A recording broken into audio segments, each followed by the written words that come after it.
हमारी संस्कृति, हमारी पहचान। यज्ञ, योग, आयुर्वेद सदा रहे हमारे साथ। भारत के प्राचीन ग्रंथों एवं आधुनिक विज्ञान का दिव्य संगम, यज्ञ महिमा।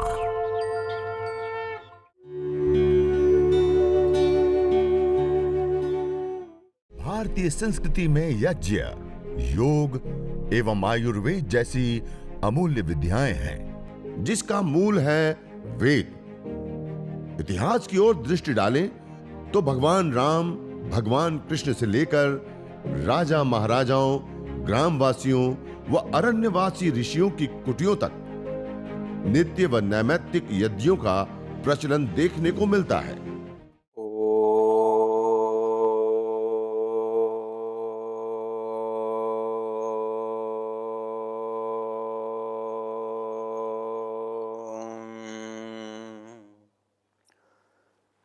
अग्निमीळे पुरोहितं यज्ञस्य देवमृत्विजं होतारं रत्नधातमम्।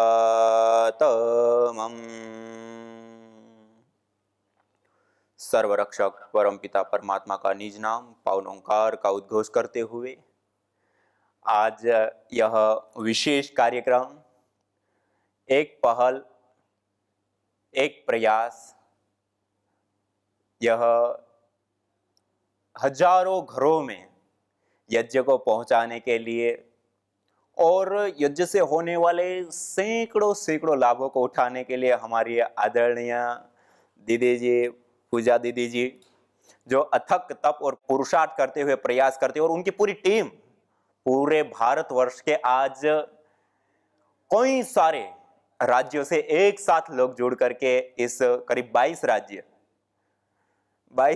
से जुड़ करके एक साथ हम सब मिल करके इस यज्ञ की महिमा को जान रहे हैं।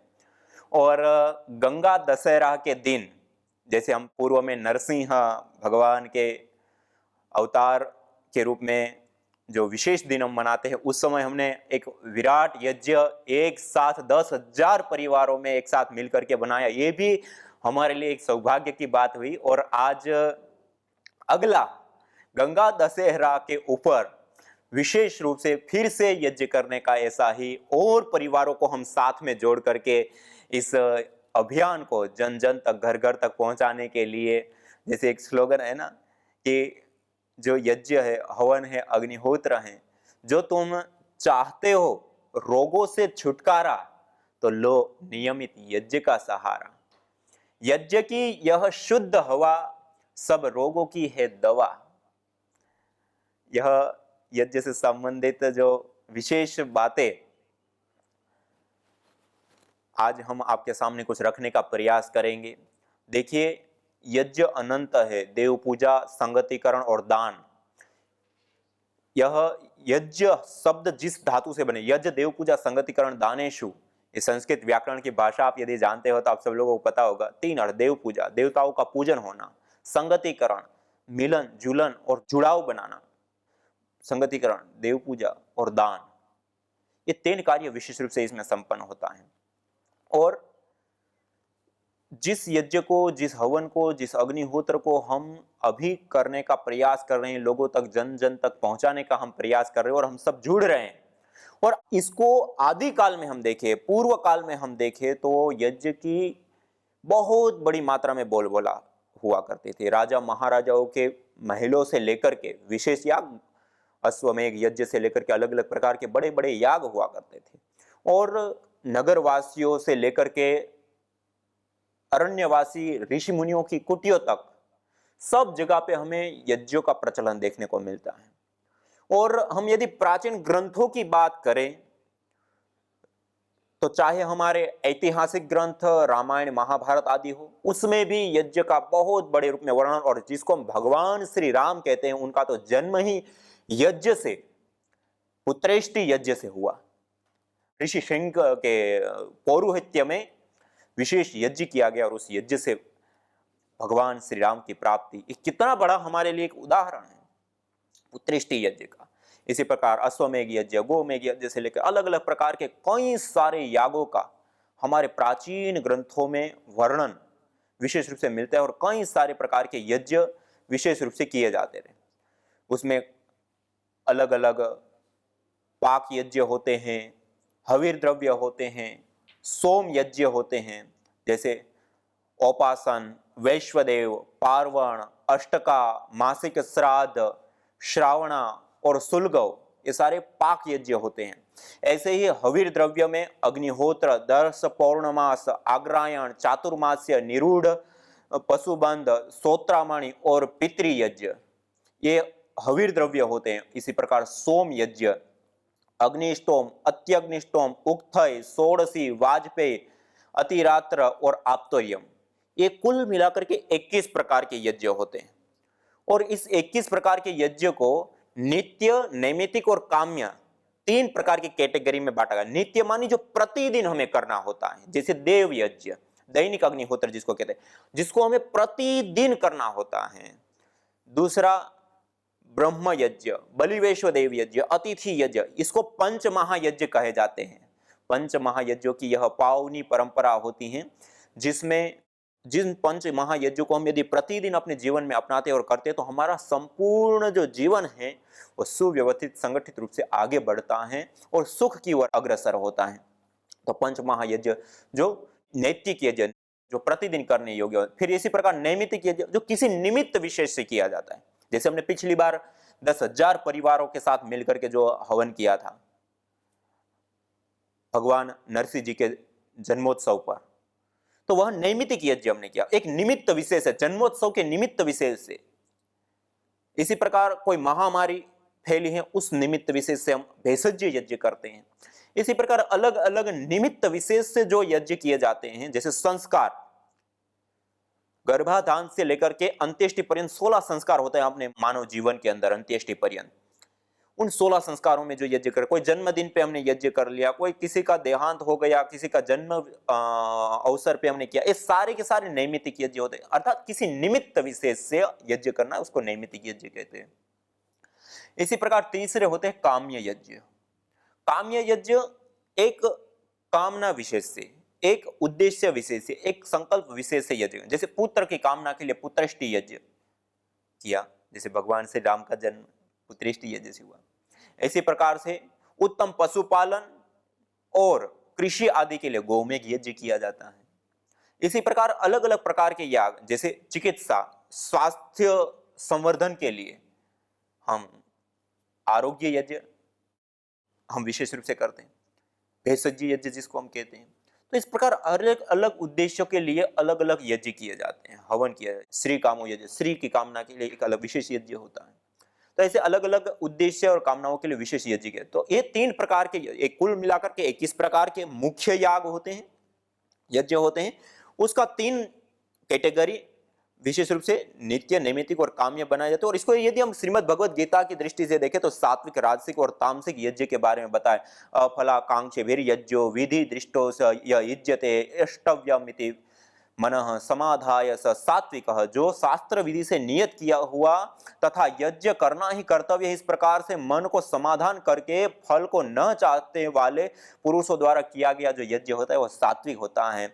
इसी प्रकार से अभिसंधाय तु फलम दंभार्थमपि चैव यत् इज्जन्ते भरत श्रेष्ठ तम यज्ञम विधि राजसम, अर्थात जिसमें जो दंभ के लिए किया जाता है अथवा कोई फल विशेष की कामना उद्देश्य को लेकर के किया जाते हैं वो सारे राजसिक यज्ञ होते हैं। ऐसे ही विधिहीन, मंत्रहीन, दक्षिणाहीन और इस प्रकार के जो याग किए जाते हैं या यज्ञ किए जाते हैं वो तामस यज्ञ होते हैं। तो इस प्रकार से यज्ञ की भी कैटेगरी होती है अलग अलग प्रकार की, किस उद्देश्य से हम करते हैं उसके फल भी उसी प्रकार के होते हैं। और आज हम अग्निहोत्र यज्ञ विशेष की हम बात करेंगे, और विशेष करके हमारी जो प्राचीन मनीषा ज्ञान विज्ञान है ये अपने आप में अथाह ज्ञान का भंडार है। प्राचीन काल में भी भारत विश्व गुरु रहा तो उसी ज्ञान के आधार पे, और आज भी पूरे विश्व का मार्गदर्शक के रूप में, गुरु के रूप में यदि प्रतिष्ठित हो सकता है या हो रहा है तो वह भी यही हमारी प्राचीन विद्याएं, यज्ञ, योग, आयुर्वेद के आधार पे। तो वह जो हमारे शास्त्रों में बताया उसमें कहा यह जो यज्ञ हवन अग्निहोत्र करने वाले हैं उसके लिए एतेषु यश्चरते भ्राजमानेषु यथा कालं च आहुतयो ह्रद्ददायन् तन्नयन्ते ताः सूर्यस्य रश्मयोः देवानां पतिरेको धिवासः। कहा 7 लपटों वाली यज्ञाग्नि की शिखाओं में जो यजमान ठीक समय पर आहुतियां देता हुआ यज्ञ कर्म को पूर्ण करता है उसको यह आहुतियां सूर्य की किरणों में स्थित होकर उनको वहां पहुंचा देते हैं देवानाम पतिरेको देव, जो देवताओं का पति अधिपति ईश्वर जहां रहता है अर्थात परमपिता परमात्मा का साक्षात्कार करा देता है। मुंडक उपनिषद में विशेष रूप से बताया। ऐसे ही कहा यथेह क्षुधिता बाला मातरम पर्युपास्ते एवं सर्वाणि भूतानि अग्निहोत्रम उपास्ते। जैसे भूख से पीड़ित बालक अपनी माता की उपासना करते हैं, अपनी माता के पास जाते हैं और उनको 100% एक आत्मविश्वास होता है कि मैं माता के पास जाऊंगा तो मेरी बुभुक्षा की मेरी भूख की निवृत्ति निश्चित है और होती ही है। एवं सर्वाणि भूतानि अग्निहोत्रम उपास्ते, ऐसे ही सारे भूतगण मनुष्यगण अग्निहोत्र यज्ञ की उपासना करते हैं दुखों से छुटकारा पाने के लिए, दुखों से मुक्ति पाने के लिए। तो ऐसा यह यज्ञ होता है सभी प्रकार के दुखों की निवृत्ति करने वाला। इसीलिए कहा ना यज्ञ की परिभाषा बताते हुए 2 महत्वपूर्ण और विशेष लाभ बताए, एक व्यष्टि और एक समष्टि। पहले समष्टि यज्ञ की परिभाषा बताते हुए विशेष करके मीमांसा शास्त्रों में बताया येन सद अनुष्ठानेन संपूर्ण विश्वम कल्याणम भवेत्, जिस सद अनुष्ठान से संपूर्ण विश्व का कल्याण होता हो। और दूसरा बताया आध्यात्मिक आधिदैविक आदि भौतिक ताप त्रयोन उन्मूलनम सुकरम स्यात्।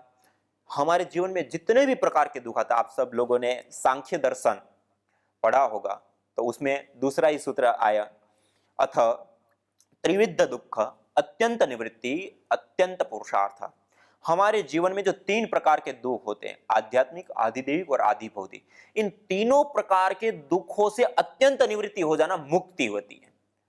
उसको दूर करना जिससे सरल हो जाए सुकर हो जाए तद यज्ञ पदाविधि, उसको यज्ञ कहा। यज्ञ को करने पर हमारे जीवन में आने वाले सभी प्रकार के क्लेश दुख कष्ट बाधा पीड़ाएं कट जाती है और संपूर्ण विश्व का भी कल्याण होता है। खाली हमारे जीवन का ही कल्याण होता है इतना नहीं, संपूर्ण विश्वम कल्याणम भवेत्, आध्यात्मिक आधिदैविक आदि भौतिक ताप त्रयोन उन्मूलनम सुकरम स्यात्। तीनों प्रकार के दुख जिस जीवन से भी हट जाए और संपूर्ण विश्व का कहीं कल्याण हो वो है यज्ञ हवन अग्निहोत्र। ऐसा विशेष लाभ देना। और कहा 2 आहुति, ये अग्निहोत्र प्रतिदिन करने योग्य होता और सुबह सायंकाल सूर्योदय और सूर्यास्त के समय करने के लिए कहा। और 2 आहुतियां उसमें विशेष दी जाती हैं अग्नयश्चैव सायं प्रजापतेश्चेत्य भवेत् सूर्याय च प्रातः प्रजापतयेश्चेति। अर्थात प्रातः काल हम यज्ञ करते हैं तो उसमें सूर्य और प्रजापति के लिए स्वाहाकार का प्रयोग करते हुए हम विशेष आहुतियां दे और अधिक जितना यज्ञ करने की इच्छा हो गायत्री मंत्र ओम भूर्भुवः स्वः मृत्युंजय मंत्र ओम त्र्यंबकम आदि मंत्रों से हम विशेष करें। लेकिन अब मैं देव यज्ञ की मैं चर्चा कर रहा हूं, देव यज्ञ की बात कर रहा हूं तो उसमें ये 2 आहुतियां विशेष देनी है अंगारे आग प्रदीप्त करके उसमें गाय के घी और विशेष भविष्यान्न के माध्यम से। और सायंकाल को करते हैं तो अग्नये और प्रजापति स्वाहा करते हुए विशेष आहुति देते हैं। और इस प्रकार जो यज्ञ प्रतिदिन करता है सूर्योदय और सूर्यास्त के समय करता है नियम पूर्वक करता है एतद्वै जरामर्य सत्रम यद अग्निहोत्रम जरयाह वा मुच्यते मृत्युना वा। यह जो यज्ञ हवन अग्निहोत्र है वो जरामर्य सत्र है, उसको प्रतिदिन करना चाहिए प्रातः काल भी और सायं काल भी। और जो इस प्रकार से करता है जरयाह वा मृत्युना वा, या तो जरा अवस्था बिल्कुल बुढ़ापा अवस्था आ जाए हम स्वयं का पानी स्वयं ना पी जाए अपनी स्वयं की दिनचर्या नहीं करते ऐसी अशक्त अवस्था आ गई तब छोड़ने योग्य है, या फिर मृत्यु ना हुआ या तो जब मृत्यु हो जाए तब ये छूटने योग्य है। इससे पहले ये यज्ञ को नहीं छोड़ा जाता। और गीता में भी भगवान श्री कृष्ण जी ने कहा यज्ञ दान तपश्चैव पावनानि मनीषिणाम यज्ञ दान तप कर्म न त्याज्यम कार्य में होता है। यज्ञ दान और तप रूप कर्म को कभी भी नहीं त्यागना चाहिए। यज्ञ दान और तप रूप कर्म मनुष्यों को भी पावन करने वाला होता है, तो हमारे जीवन को तो उज्जवल बनाने वाला होता ही होता है। तो श्रीमद् भगवत गीता में क्या, और हमारे प्राचीन ग्रंथों में भी विशेष करके, और कहा इस प्रकार विधि पूर्वक प्रतिदिन जो व्यक्ति यज्ञ करता है उसको क्या होता है, क्या लाभ मिलता है। तो कहा अग्निहोत्रे अश्वमेघस्याप्ति, अश्वमेघ याग का जो फल होता है वो उसको प्राप्त हो जाता है इस अग्निहोत्र को करने पर, यज्ञ हवन अग्निहोत्र को करने पर। और कहा सर्वस्मात् पाप मनो निर्मुच्यते स य एवं विद्वान अग्निहोत्रम उपासते, जो इस यज्ञ को, इस हवन को, इस अग्निहोत्र को जो विद्वान उपासना करता है, यज्ञ को करता है, सर्वस्मात् पाप मनो निर्मुच्यते, सभी प्रकार के पापों से, दोषों से, रोगों से, क्लेशों से, कष्टों से वो मुक्त हो जाता है। इससे बड़ा आश्वासन और क्या हो सकता है। इतना ही नहीं, श्रीमद् भगवत गीता में कहा यज्ञ शिष्टा सिनः संतो मुच्यन्ते सर्वकिल विषयैः भुञ्जते ते तु त्वगम पापा ये पचन्त्यात्मा। कहा कि जो यजन करने के बाद शेष बचे हुए अन्न का पान करता है, मुच्यन्ते सर्वकिल विषय, सभी क्लेशों से, पापों से मुक्त हो जाता है। और आगे जाकर के एक बार और कहा यज्ञ शिष्टामृत भुजो यान्ति ब्रह्म सनातनम, जो यज्ञ करने के बाद शेष अन्न का पान करता है सनातन ब्रह्म को प्राप्त कर लेता है, सनातन ब्रह्म को। इससे बड़ा और क्या लाभ हो सकता है।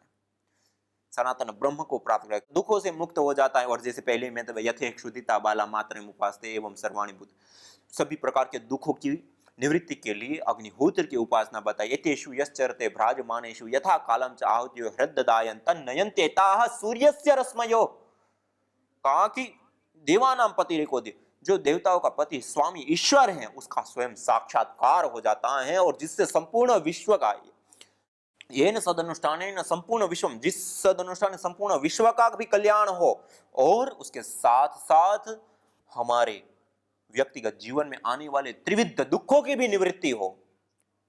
और कहा सत्याह संतो यजमानस्य कामा, जो यजमान यज्ञ करता है और यज्ञ करके देवी शक्तियों को अर्पण करके और उसके बाद उस देवी शक्तियों को तृप्त कर जो प्रार्थना करता है वो प्रार्थना उसकी पूरी होती है। सत्याह संतो यजमानस्य कामा, उसकी सभी प्रकार की मनोकामना, इष्ट काम दुखा, सर्व काम दुख, अलग अलग शास्त्र में अलग अलग जगहों पे कि यज्ञ करने वाला जो यजमान है वो सभी प्रकार की मनोकामनाओं को पूर्ण कर लेता है। आप देखिए छोटा सा यज्ञ, लेकिन उसके आश्वासन, अश्वमेघ याग की प्राप्ति से लेकर के मोक्ष की प्राप्ति से लेकर त्रिविध दुखों की निवृत्ति से लेकर के क्या क्या अनेक प्रकार के लाभ और विशेष विशेष लाभ बताया, सभी प्रकार की मनोकामना की पूर्ति बता दी। तो यह हमारे प्राचीन ग्रंथों में यज्ञ की अपने आप में एक बहुत बड़ी महिमा है। और हां, यदि हमने इस यज्ञ को नहीं करते हैं अपने घर में तो दूसरी बात भी बताइए।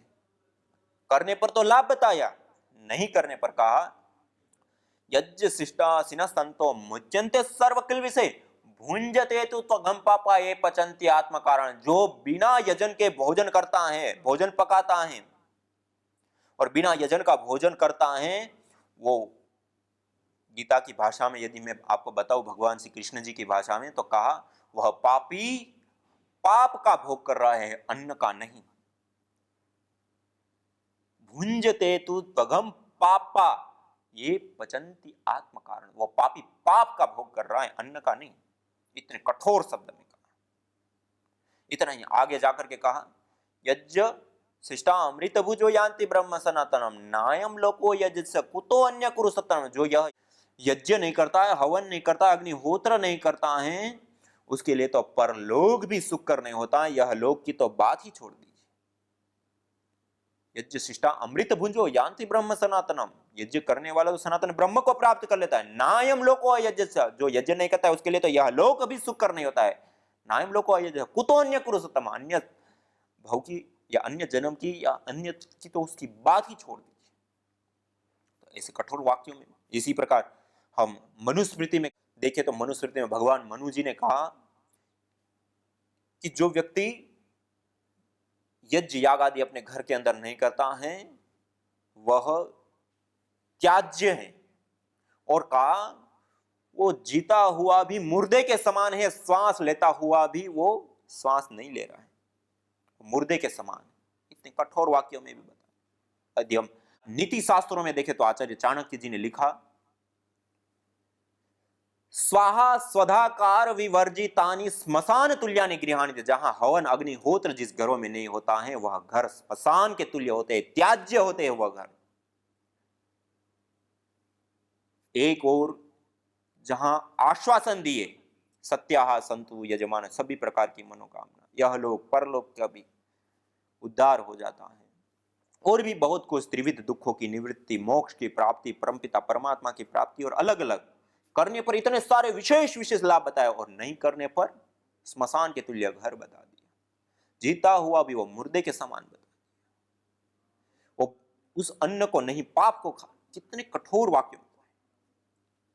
तो यह जो यज्ञ है, हवन है, इसकी जीवन में बहुत बड़ी महिमा है, बहुत बड़ी विशेषता है।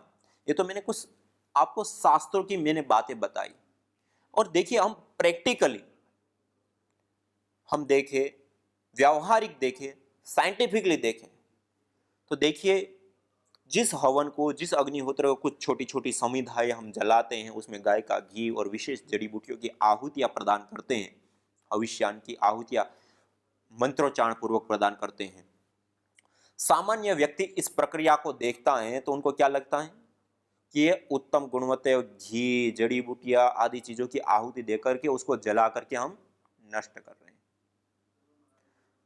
यदि वो पदार्थ विज्ञान को जानता तो कभी उनके मुख से यह बात ना आती। पदार्थ विज्ञान क्या कहता है? कोई भी चीज का सर्वथा अभाव नहीं होता है, रूपांतरित होता है कोई भी। नस अदर्शने, हमारे दर्शन में क्या है? नाश का अर्थ, जिसको हम नाश बोलते हैं, उसका अर्थ क्या होता है? नस अदर्शने। जो पहले हमें दिखाई दे रहा था अब दिखाई नहीं दे रहा है, लेकिन वो क्या? नष्ट, अर्थात उसका सर्वथा अभाव नहीं हुआ, अब दिखाई नहीं दे रहा है। नाश कारण लय, पहले हमें दिखाई दे रहा है, अब वो अपने कारण है। यदि शाब्दिक अर्थ के द्वारा देखें तो ये शाब्दिक अर्थ है नाश कारण लय, नस अदर्शन, सूत्र के माध्यम से बताएं। बात एक ही है, कोई भी चीज का सर्वथा अभाव नहीं होता। मेरे पास एक पात्र के अंदर पानी है, उस पानी को मैं छू भी सकता हूं, देख भी सकता हूं, लेकिन उसको हम 100 डिग्री पर गर्म कर देते, क्या हो जाता है? बाष्प बन जाता है। क्या हम ये कह पाएंगे कि पानी, अब वो बाष्प बनने के बाद उस पानी को अब हम ना देख भी सकते हैं ना छू भी सकते? क्या हम ये कह सकते हैं कि पानी नष्ट हो गया? नहीं कह सकते। क्या कहते हैं? रूपांतरित हो गया। ऐसे ही धरती पर के कोई भी पदार्थ का सर्वथा कभी भी अभाव नहीं होता है, वो हमेशा रूपांतरित होता है। न होता प्रदूषण और रोगों का वार, करते यदि यज्ञ योग पेड़ पौधों का विस्तार, यज्ञ योग पेड़ पौधों का विस्तार। यज्ञ शिष्टा सिनः संतो मुच्यन्ते सर्वकिल्बिषैः, भुंजते ते त्वघं पापा ये पचन्त्यात्मकारणात्। अर्थात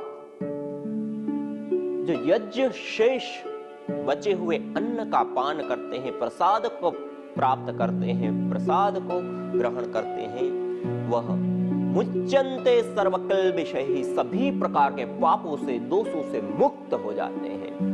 भुंजते तु त्वघं पापा ये पचन्ति आत्मकारणात्, जो केवल अपने पेट की आपूर्ति के लिए अन्न को पकाते हैं, वह अन्न नहीं अपितु पापी लोग पाप का भोग कर रहे हैं।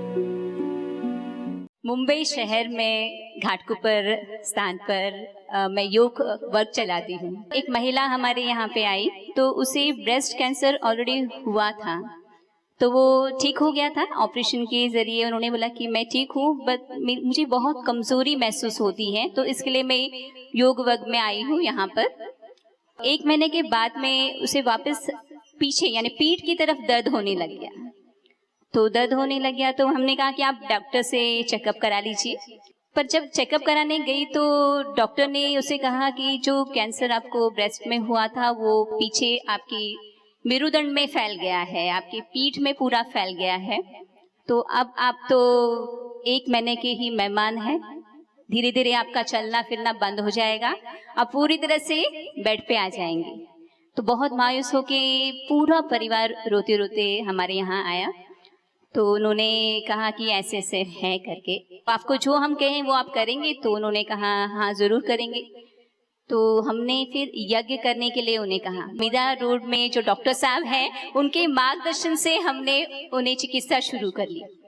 तो सोचिए कि ये मुंबई शहर में बहुत भीड़ भाड़ जगह है, तो जब हम यहाँ पे जब कहीं पे दूर जाते हैं तो यहाँ पे घाटकोपर से मीरा रोड यहाँ तक जाने के लिए हमें 2 ट्रेन बदली करनी पड़ती है।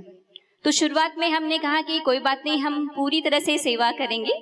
तो हम उसका हाथ पकड़ के घाटकोपर से मीरा रोड तक यानी एक ट्रेन बदल के दूसरी ट्रेन बदल के इस तरह से हम मीरा रोड पहुंचते थे। वहाँ पे सुबह डॉक्टर साहब उन्हें यज्ञ थेरेपी देते थे और उसके बाद में शाम के वक्त हम उनके घर में करते थे। तो 1 महीना या 15 से 20 दिन हम उसका हाथ पकड़ के जा रहे थे। तो 1 महीने के बाद उसने कहा कि मैडम अब आपको आने की जरूरत नहीं है, मैं अकेली जा सकती हूँ। जो मुंबई शहर में रहते हैं उन्हें पता हुआ कि कितनी भीड़ भाड़ से गुजरते हुए जाना पड़ता है मीरा रोड तक। तो उसके बाद इतना उसका आत्मविश्वास बढ़ा और 1 महीना तो गुजर गया। जो डॉक्टर ने कहा था कि वो बिल्कुल बेड पे आने वाली है, वो 1 महीना तो गुजर गया। 5 महीने तक वो लगातार मीरा रोड जाती रही और शाम के वक्त हम उनके यहाँ पे सेवा देते रहे। वो महिला बहुत ही अच्छी तरह से स्वस्थ है और चल फिर रही है। तो यानी देखिए डॉक्टर सबको यज्ञ देव ने पूरी तरह से फेल कर दिया। यानी यज्ञ से हम ये बड़ी बीमारी हम जो कहते हैं इसे भी कैंसिल कर दिया है, कैंसर को कैंसिल कर दिया है। यज्ञ भारतीय संस्कृति का मूल है। तो आइए हम संकल्प लें, संसार के श्रेष्ठतम कर्म यज्ञ को अपनाएं। पिंड और ब्रह्मांड में संतुलन कायम करने वाले यज्ञ को अपने जीवन का अभिन्न अंग बनाएं एवं प्रकृति मां के प्रति अपने ऋणों को अदा करें। विश्व स्वास्थ्य का एक नारा, यज्ञ से होगा जग उजियारा। भारतीय संस्कृति की अमूल्य विरासत यज्ञ की महिमा को जानने हेतु वैदिक चैनल पर प्रतिदिन प्रातः एवं सायं 11:30 बजे यज्ञ महिमा कार्यक्रम से जुड़े। विशेष जानकारी हेतु संपर्क करें। मोबाइल 9068565306।